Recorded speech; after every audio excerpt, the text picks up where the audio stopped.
Eu hoje queria-vos falar acerca de um objeto que é dos mais procurados do mundo.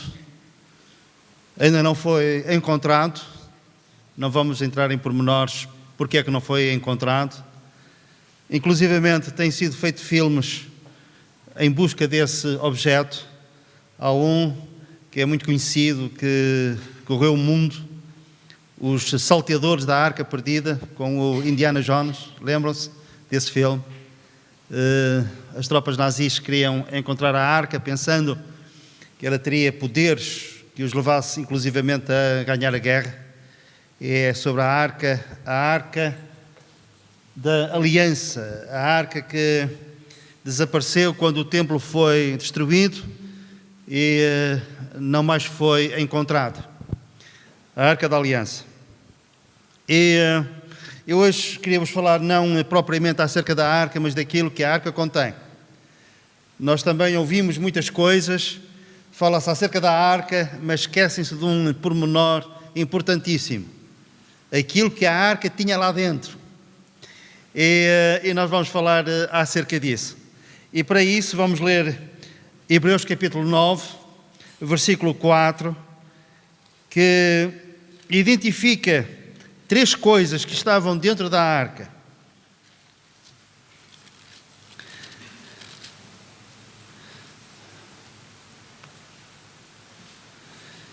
Esta Arca estava no tabernáculo. O que era isso?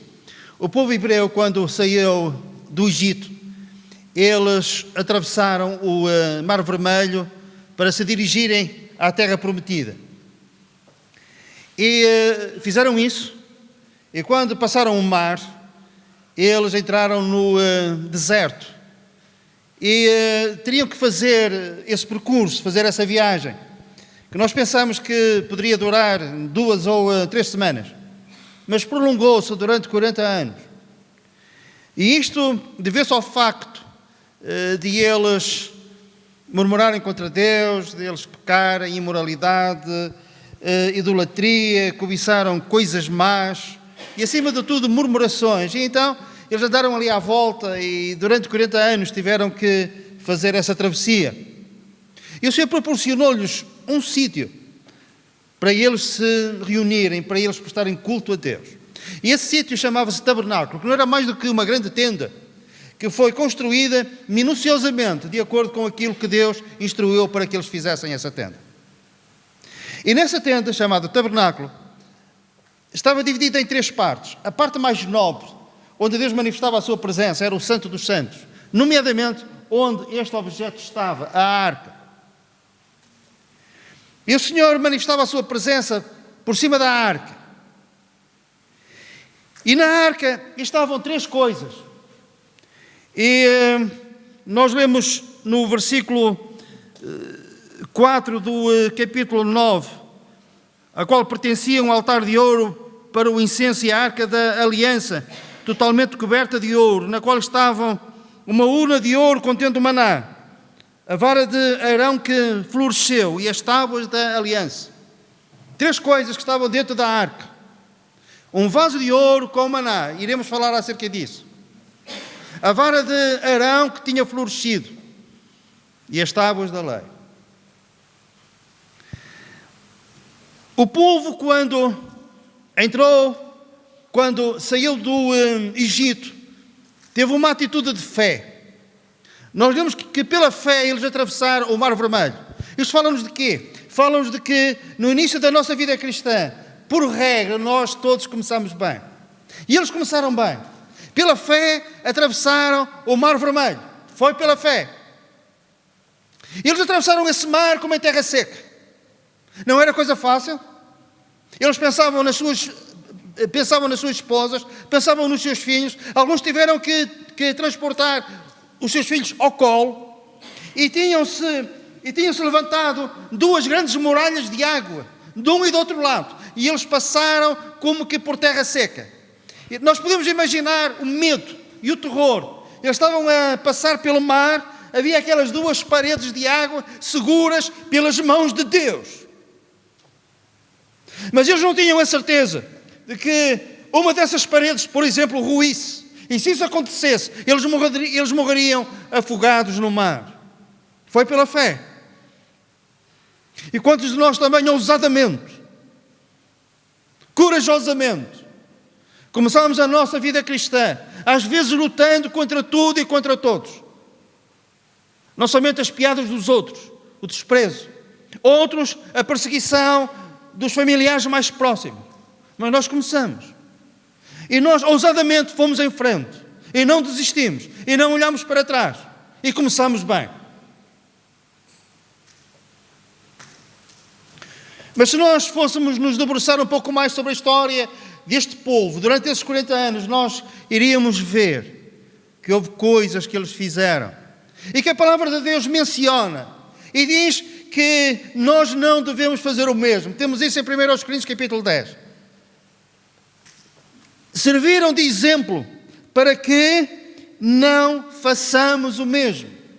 Para que não cometamos os mesmos pecados. Como disse, da cobiça, da idolatria, da imoralidade, da incredulidade. Depois deste ato ousado de fé, passando o mar para o outro lado, eles tantas e tantas vezes duvidaram. E acima de tudo, eles murmuraram. Uma das murmurações mais comuns era esta: o Senhor tirou-nos da terra do Egito, colocou-nos aqui, e nós vamos aqui morrer de fome. Nós vamos aqui morrer de fome. Alguns foram mais longe e disseram: como é que Deus pode alimentar esta multidão num deserto? Somando as mulheres, as crianças, pensa-se que seria cerca de 2 milhões de pessoas. Onde buscar comida? Numa terra onde não se semeava, onde não se colhia. Num deserto. Onde buscar comida? E então, alguns se calhar poderiam pensar: mas se o Senhor nos tirou da terra do Egito, Ele não vai permitir que nós morramos aqui de fome. Mas a realidade era dura. Eles olhavam à volta e não havia hortas, não havia árvores de fruto, não havia sítio para pescar.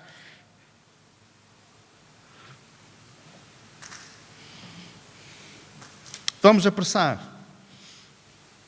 Moisés, desesperado, ele fala ao Senhor e diz: eles querem voltar para trás. E o Senhor proporcionou-lhes um alimento. Era uma coisa miúda, redonda, branca. No dia seguinte, quando o povo se levanta, todo aquele arraial estava coberto com isto. Umas pequenas bolas, porque era redonda, uma coisa miúda, e perguntaram: o que é isto? E Moisés disse: este é o pão que o Senhor vos deu para comer.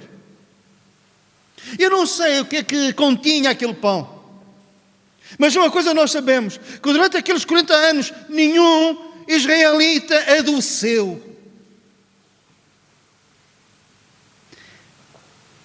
Era o alimento perfeito. Nenhum israelita adoeceu. Ainda hoje se procura-se o alimento milagroso, aquele que pode prolongar a vida. Há uma lista, inclusivamente, de 10 alimentos. Só que eu às vezes vou lá ler a lista, não é?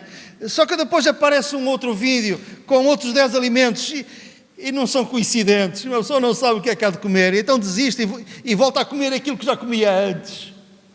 Mas este pão chamado maná, era o alimento perfeito. De que é que nos fala?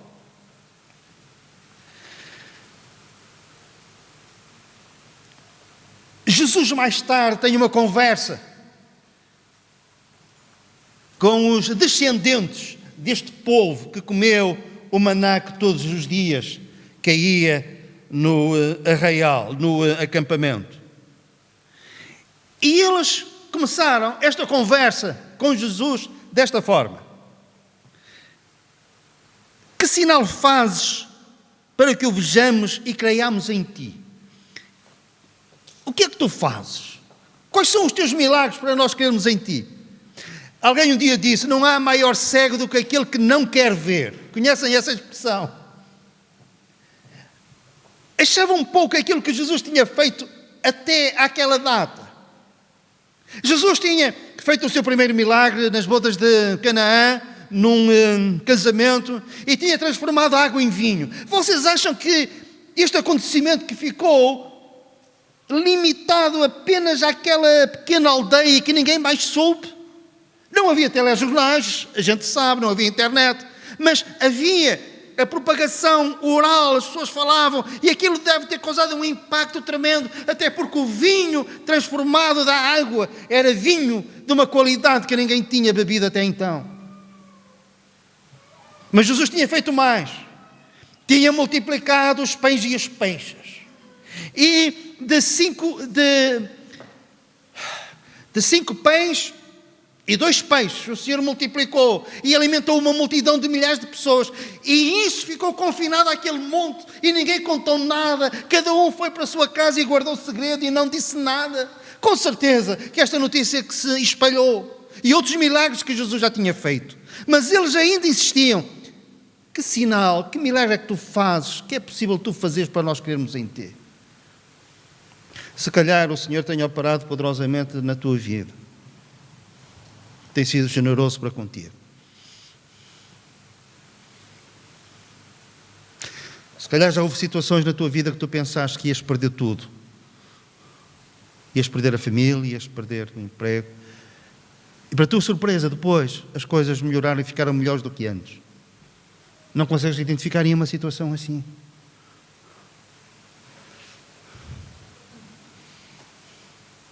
Coisas que nos tiraram o sono durante tanto tempo e das quais o Senhor nos libertou. Amém. E o mal que nós pensávamos que nos iria acontecer, não aconteceu. Nós vamos todos aqui morrer de fome. Não, ninguém morreu de fome naquele deserto. Ninguém morreu de fome. Vamos para aquela conversa. Quais são os teus feitos? Perguntaram eles a Jesus.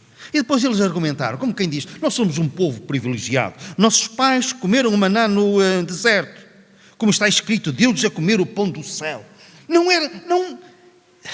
era pão feito na padaria da terra, não. Era um pão feito na padaria divina.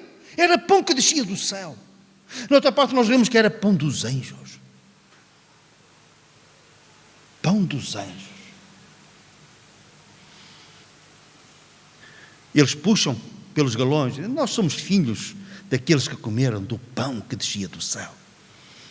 E Jesus disse-lhes, em verdade vos digo, não foi Moisés quem vos deu o pão do céu, o verdadeiro pão do céu é meu Pai quem vos dá. Moisés fez isso, mas Jesus quer levar para um outro campo que nós iremos ver, porque o pão de Deus é o que desce do céu, dá vida ao mundo. Então lhe disseram, Senhor, dá-nos sempre desse pão. Declarou-lhes depois Jesus, eu sou o pão da vida. O que vem a mim jamais terá fome, e o que crê em mim jamais terá sede. Todo aquele que o Pai me dá, esse virá a mim, e o que vem a mim, de modo nenhum o lançarei fora. Aquele pão, os vossos pais comeram, mas eles morreram. Mas eu sou o verdadeiro pão que desceu do céu. Aquele que de mim se alimentar, jamais morrerá, terá a vida eterna, a sua alma será salva. Agora imagina. Eles estão a fazer aquele percurso no deserto. Quando eles fossem tentados a pensar que no dia seguinte que o Senhor não iria enviar este maná, eles lembravam-se que na arca havia, dentro de um vaso de ouro, maná, para lhes lembrar acerca da fidelidade de Deus. Amém? Era um ato de bondade da parte de Deus. Eles sabiam, e era assim decretado por Deus, que o tabernáculo estava no centro do acampamento. Onde quer que eles estivessem, independentemente da sua tribo, porque depois eles acampavam de acordo com as tribos. Onde quer que eles estivessem, eles podiam olhar lá para o meio e lembrar-se que na parte mais nobre daquela tenda, onde o Senhor habitava, havia um vaso de ouro com maná. E eles podiam descansar que no dia seguinte haveria maná, haveria pão com fartura e não morreriam de fome. Amém. E Jesus diz: eu sou o pão que desceu do céu. Aquele que de mim se alimenta terá vida.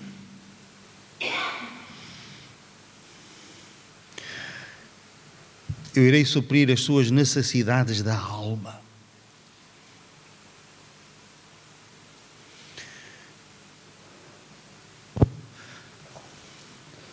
Os diagnósticos estão mal feitos.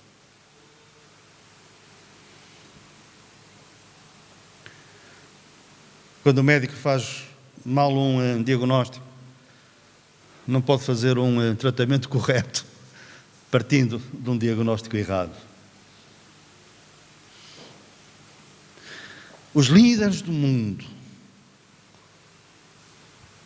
têm feito um diagnóstico errado acerca da causa da doença da alma do ser humano, a doença principal.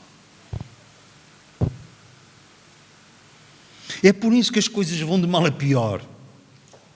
É por causa disso que, apesar das boas intenções de tantos, as coisas continuam no estado em que estão.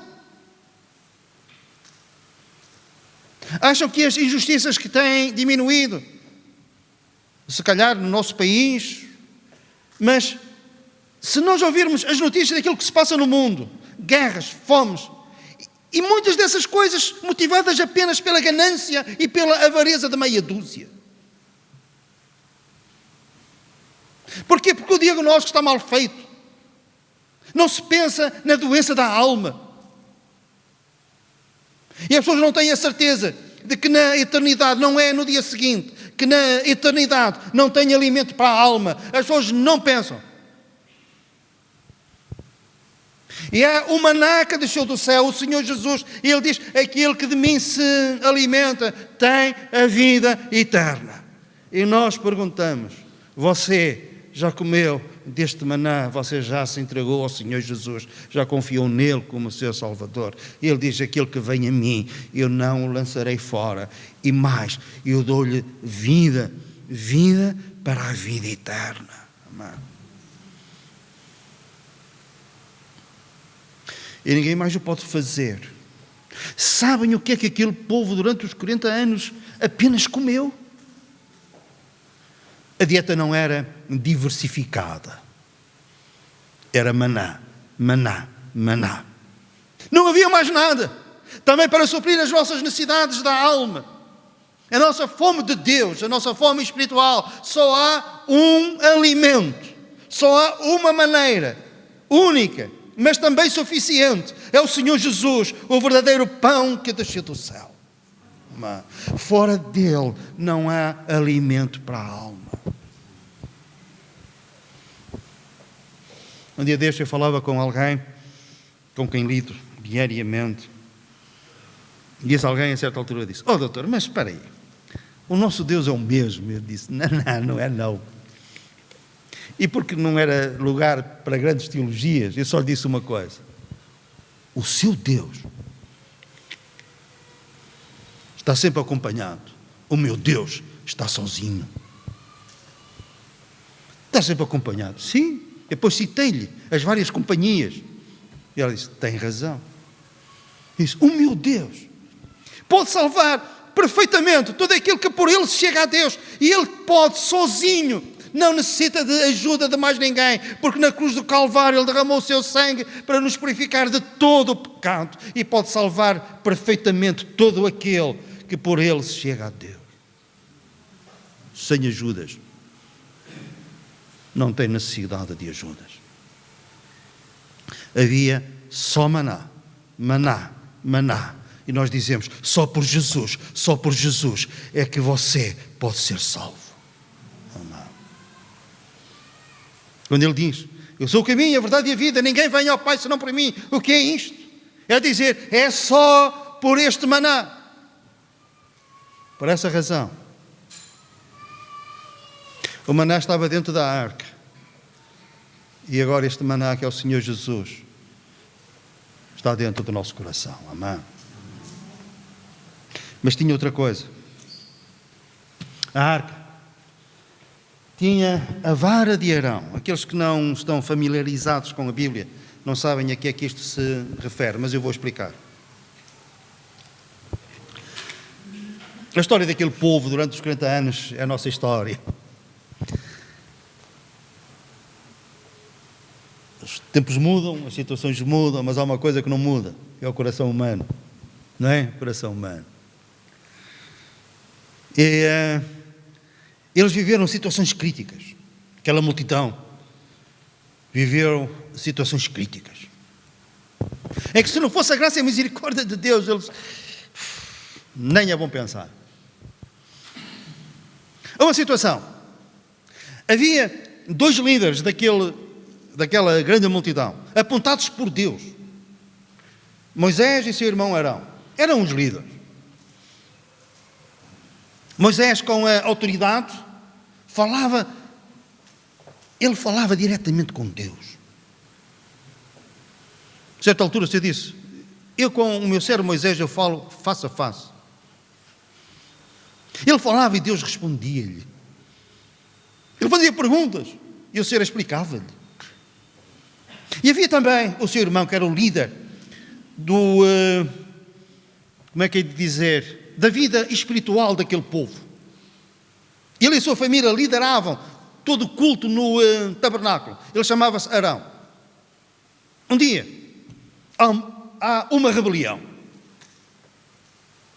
Levantam-se homens que disseram assim: eles estão a dizer que Deus só fala por meio de Moisés e de Arão. Ele também fala por nosso meio, por nossa instrumentalidade. Puseram a autoridade de Moisés e de Arão em causa. Isto aos olhos de Deus era grave. A rebelião contra a liderança do povo de Deus é algo grave. Alguns foram engolidos pela terra. Mas o Senhor fez um teste com eles. Olha, escolhei-me um de cada tribo. Eram 12 de cada tribo.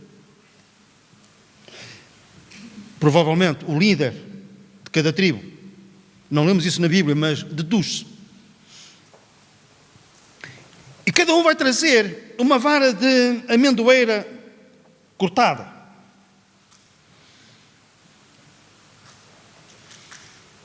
E vai lá escrever o nome.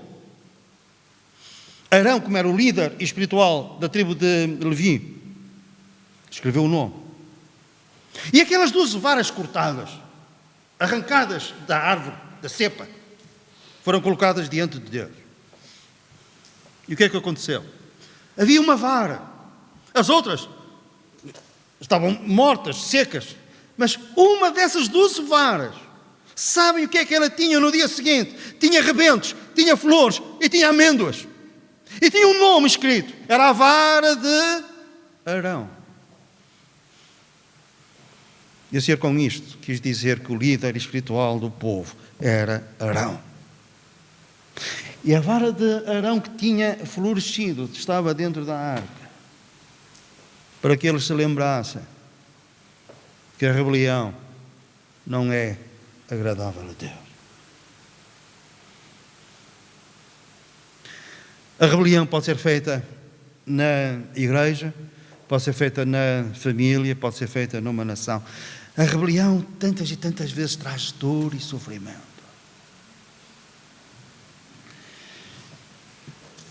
Agora, nós podemos pensar, mas em certas situações justifica-se para mudar as coisas. Certo. Mas neste caso, os 2 homens que estavam à frente daquele povo eram homens apontados por Deus, eram ungidos do Senhor, Moisés, Arão, e Deus tinha dito: eu com eles eu falo face a face. Não era para ser questionado. A própria irmã de Moisés questionou aquela autoridade. E a mão pesada do Senhor caiu sobre ela, ficou leprosa.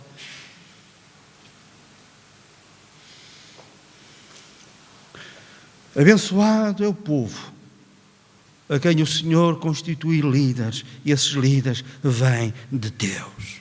Amém. Moisés vinha de Deus, Arão vinha de Deus.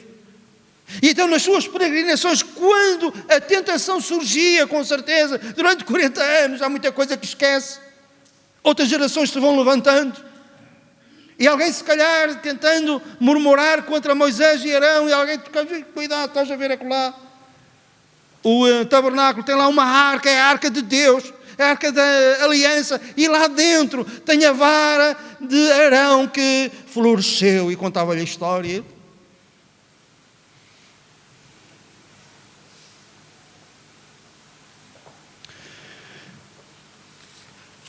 Nós precisamos hoje do maná, não somente para sermos salvos, mas também as coisas que acompanham a salvação, como pregamos aqui há uns tempos atrás. E Jesus é esse maná.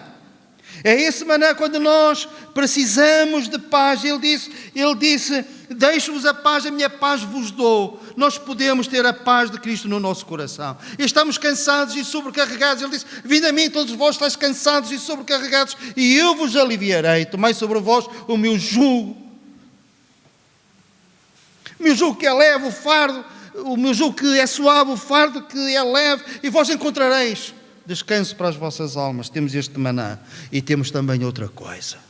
A vara de Arão era um protesto contra a rebelião do povo, mas era outra coisa. Aquela vara morta agora estava viva. Nós um dia, caso o Senhor não venha antes, nós vamos passar pela morte. Mas o que é que vai acontecer a este corpo que se vai perder no pó da terra?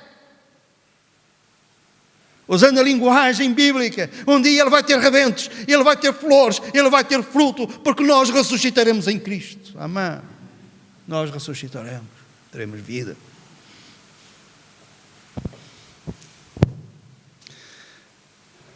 Jesus foi cortado da terra, lemos isso em Isaías capítulo 53, mas passado 3 dias, foi feito filho de Deus pelo poder da ressurreição. Por assim dizer, ele tinha rebentos, ele tinha flores, ele tinha fruto. Amém. Ele era o lenho verde. Ele era o lenho verde. Que é isto? Jesus estava a carregar a cruz rumo ao Gólgota. Exausto. Coroa de espinhos, tinha sido chicoteado, desprezo, sem forças, desfigurado devido ao trato que os soldados romanos lhe tinham dado, cambaleando com a cruz. As mulheres viam-no a passar e ficavam perplexas. E elas batiam com a mão no peito, lastimando, lamentando tudo aquilo que estava a acontecer a Jesus. E ele disse, não choreis, mulheres de Jerusalém, chorai antes por vossos filhos, porque se a mim, o lenho verde, fizeram isto, o que é que vão fazer ao lenho seco? Isto é, eu que tenho vida, estão a fazer isto. O que é que eles vão fazer a vós, que não tendes vida? Eu sou o lenho que tem vida, o lenho verde.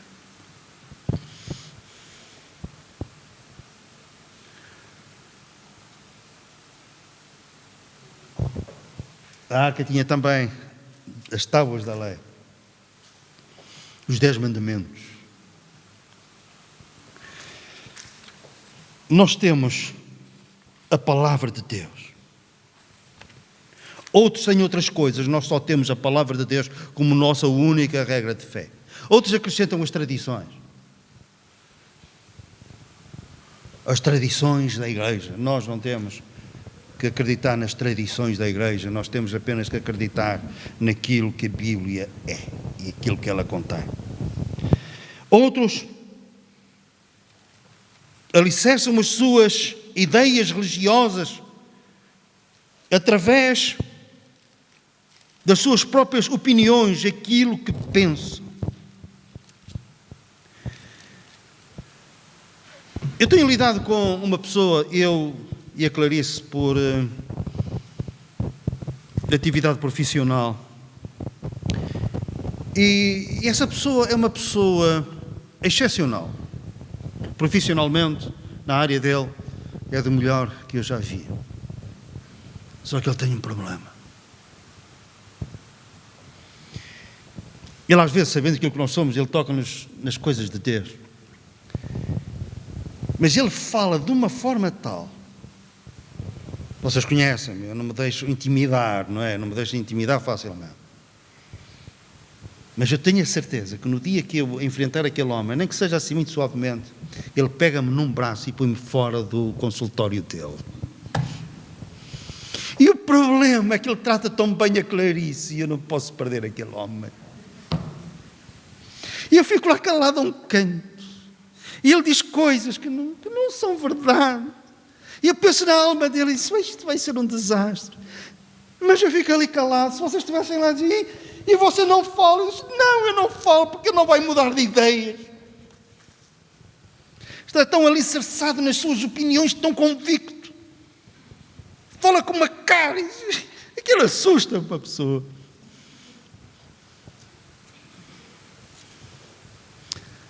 Alicerçado nas suas próprias convicções. E se eu dissesse qualquer coisa, e um dia provavelmente irei dizer, se ele me der tempo para dizer alguma coisa antes de me expulsar do consultório dele, ele vai dizer, isso não é verdade, quem sabe disso sou eu é que sei como é. Os filósofos, cientistas, nós temos a palavra de Deus. E a palavra de Deus nos basta, ela chega para nós. Reparem o que nós lemos acerca da palavra de Deus. Toda a Escritura é inspirada por Deus, é útil para o ensino, para a repreensão, para a correção, para a educação na justiça, a fim de que o homem de Deus seja perfeito e perfeitamente habilitado para toda a boa obra. Quereis ser habilitados para toda a boa obra, aceitais a repreensão de Deus, o seu ensino, tudo isso temos na palavra de Deus. Sem necessitar de mais nada como uma regra de fé. Amém?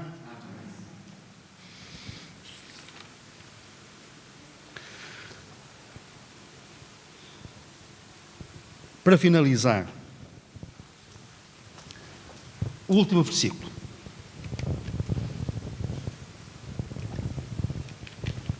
O que é que nós temos aqui? Temos outra vez a arca. E o que é que temos lá dentro? Não notam ali uma diferença? O que é que falta ali? Há ali as 2 pedras, com os 10 mandamentos, mas falta ali o quê? O vaso com o maná e a vara de Arão. Ainda por cima, a palavra de Deus o que é que diz? Vamos ler. Na arca nada havia. Não há dúvidas. Certo? Na arca nada havia. Só as 2 tábuas de que Moisés ali pusera em Horebe, quando o Senhor fez aliança com os filhos de Israel, saindo eles da terra do Egito. Na arca só havia as 2 tábuas da lei. Então, mas em que é que nós ficamos? Por um lado, nós vemos que na arca havia as tábuas da lei, havia o maná e havia a vara de Arão que tinha florescido, certo? E agora diz, na arca nada havia senão as 2 tábuas. E os críticos da palavra apanham isto e dizem, como é que eu não vi isto antes? E pegam nisto como uma arma de arremesso e dizem, estão a ver, que era uma maior contradição do que esta na palavra de Deus. Como é que isto pode ser o livro inspirado por Deus? Se num lado diz que havia 3 coisas e agora diz que há só as 2 tábuas da lei. E enfatiza, nada mais havia senão as 2 tábuas de pedra.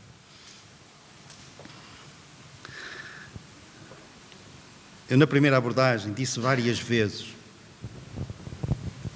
que eles estavam no deserto e que a arca estava onde? No tabernáculo. O deserto fala-nos acerca da nossa vida aqui na terra.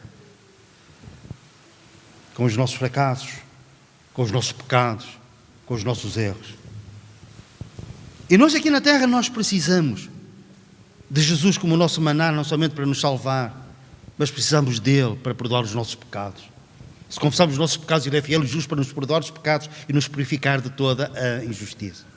Nós aqui na terra, nós precisamos de paz. E como disse, Deixo-vos a paz, a minha paz vos dou. Nós aqui na terra precisamos de descanso. E ele diz, e vindo a mim, e vós encontrareis descanso para as vossas almas.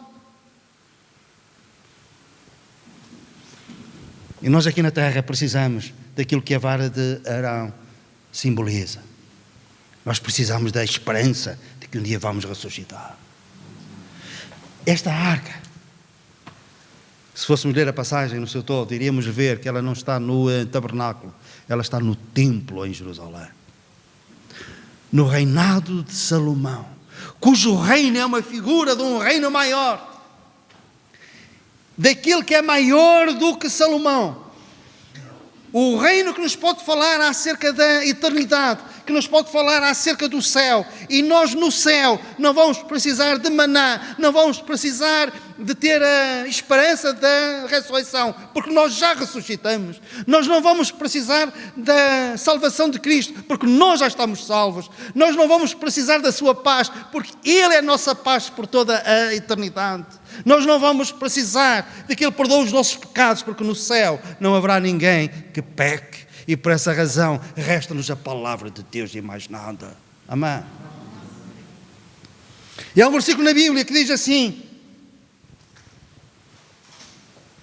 e a tua palavra permanece para sempre no céu. E no céu, repito, não vai ser preciso o símbolo do maná, da vara de Arão, mas vai ser necessário as tábuas da lei, simbolizando a palavra de Deus, porque a palavra de Deus permanece para sempre no céu e ficamos com a palavra. E vamos precisar dela, porquê? Porque ela é tão profunda que nós precisaremos de toda a eternidade para compreendermos tudo aquilo que ela contém. Vamos ser ensinados pelo Senhor Jesus. Não por pastores, não por ensinadores. Por mais capazes que eles sejam. Iremos entrar nas profundidades do conhecimento de Deus. E iremos olhar para a arca e estarão lá apenas as duas tábuas da lei, exaltando a palavra de Deus. E concluo com este pensamento. Eu disse que nas nossas jornadas precisávamos do maná dentro da arca, dentro do nosso coração. A vara de Arão, a esperança de que um dia ressuscitaremos. Na eternidade teremos a palavra de Deus, mas aqui também. E o salmista dizia: guardarei a tua palavra no meu coração para não pecar contra ti. A palavra, o maná, a vara de Arão, aquilo que tudo isto simboliza, está guardado no nosso coração. Amém? E a palavra permanece para sempre no céu.